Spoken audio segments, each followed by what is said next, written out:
Hi అండి, నమస్తే. Welcome to my channel Lata all in one. మేము లాస్ట్ మంత్ ఏసీ తీసుకున్నాం. సేమ్ ఏసీ అమ్మ వాళ్ళు కూడా తీసుకున్నారు. దాని అన్బాక్సింగ్ ఇంకా మా ఏసీ రివ్యూ చేస్తున్నాను. ఏసీ తీసుకోవాలని అనుకున్నప్పుడు చాలా కంపెనీస్ ఉన్నాయి. ఏ కంపెనీ ఏసీ తీసుకోవాలో తెలియలేదు. మేము కూడా చాలా రివ్యూస్ చూసి ఎల్జీ కంపెనీ అయితే తీసుకున్నాం. ఇది చాలా బాగుంది. ఏసీ తీసుకునే ముందు నేను చెప్పే ఇంపార్టెంట్ ఫీచర్స్ ఉంటేనే తీసుకోండి ఫ్రెండ్స్.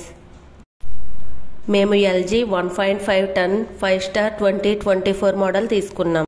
ఈ బాక్స్లో indoor unit, outdoor unit, remote with 2 batteries, ఇంకా 3 మీటర్స్ కాపర్ కాయిల్స్ ఉంటాయి. 5 స్టార్ కాబట్టి పవర్ కన్సప్షన్ కూడా తక్కువగా ఉంటుంది. దీనికి 1 year comprehensive warranty, 10 years compressor warranty, 5 years PCB వారంటీతో వస్తుంది. This is very very important అండి. ఎందుకంటే ఏసీలో ఎక్కువగా పీసీబీనే ప్రాబ్లం వస్తుంది. పీసీబీ ఇండోర్ అండ్ అవుట్డోర్ యూనిట్లో కూడా ఉంటుంది. పీసీబీ పోయిందంటే 12,000 పైనే ఖర్చు అవుతుంది. కొన్ని కంపెనీ ఏసీలు మాత్రమే 5 ఇయర్స్ పీసీబీ వారంటీతో వస్తున్నాయి. పీసీబీ వారంటీ 1 ఇయర్ ఇచ్చే కంపెనీ ఏసీ రిజెక్ట్ చేసేయండి. ఇది 100% కాపర్ కండెన్సర్ కాయిల్స్తో వస్తుంది. ఇండోర్ అవుట్డోర్ యూనిట్ పిన్స్కి యాంటీ కరోసిన్ కోటింగ్ వస్తుంది. Anti dust filter indoor unit టాప్లో ఉంటుంది. ఇది ఎవ్రీ మంత్ క్లీన్ చేసుకోవాలి. సెల్ఫ్ డయాగ్నోసిస్ కూడా ఉంది. అంటే ఏసీలో ఏమైనా ప్రాబ్లం ఉంటే డిస్ప్లే మీద ఎర్రర్ కోడ్ చూపిస్తుంది. అదే స్మార్ట్ ఏసీ అయితే యాప్లో చూపిస్తుంది. స్టెబిలైజర్ మస్ట్ అండ్ షుడ్గా తీసుకోవాలి. పవర్ ఫ్లక్చువేషన్ ఉంటాయి. అది పీసీబీకి ఎఫెక్ట్. ఇది 4-వే స్వింగ్తో వస్తుంది. Top and bottom, left and right swing. 4-వే స్వింగ్ వల్ల ఎయిర్ రూమ్ అంతా స్ప్రెడ్ అవుతుంది. ఎయిర్ త్రో కూడా చాలా బాగుంది.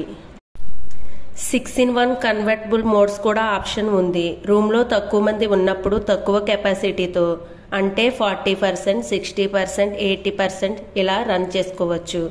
ఎల్జీ అంటే good brand, good service, even in విలేజెస్లో కూడా. ఇది నాయిస్ చాలా తక్కువ. విరాట్ మోడ్ అనే ఆప్షన్ ఉంది. ఇది ఆన్ చేసుకుంటే చలికి తట్టుకోలేరు. అవుట్డోర్ యూనిట్కి గోల్డ్ పిన్ టెక్నాలజీ ఉంది. ఇది కంప్రెసర్ కాయిల్స్ డ్యూరబిలిటీ కోసం. ఇవన్నీ కూడా మంచి features.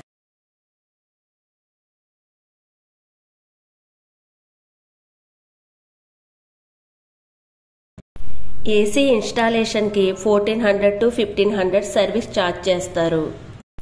Outdoor unit room outside sun side మీద పెట్టుకోవచ్చు లేదా వాల్కి ఫిక్స్ చేసుకోవచ్చు. వాల్ స్టాండ్ కూడా పర్చేస్ చేయాలి. దీని కాస్ట్ 1000 రూపీస్ వరకు ఉంటుంది. మొన్న మధ్య 15 డేస్కి ముందు వరకు కూడా ఎండలు బాగా ఎక్కువగా ఉన్నాయి. దాదాపు 50 degrees వరకు టెంపరేచర్ ఉంది. అలాంటప్పుడు రూమ్ వెంటనే కూల్ అయిపోవాలని చెప్పి ఆన్ చేసుకున్న వెంటనే 16, 18 పెట్టడం వల్ల కంప్రెసర్ మీద ప్రెజర్ పడుతుంది.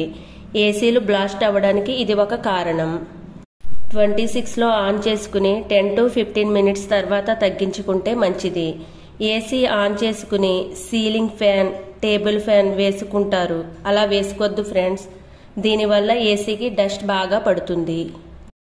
ఈ ఫీచర్స్ అన్నీ నాకు కూడా తెలియదు ఫ్రెండ్స్. సోనో విజన్కి వెళ్ళినప్పుడు ఎల్జీ పర్సన్ కొన్ని ఎక్స్ప్లెయిన్ చేశారు. మా హస్బెండ్ కూడా డీటెయిల్గా ఎక్స్ప్లెయిన్ చేశారు. నా వీడియో మీకు నచ్చింది అనుకుంటున్నాను. ఒక లైక్ చేయండి ఫ్రెండ్స్. సబ్స్క్రైబ్ చేసుకోండి. Thanks for watching.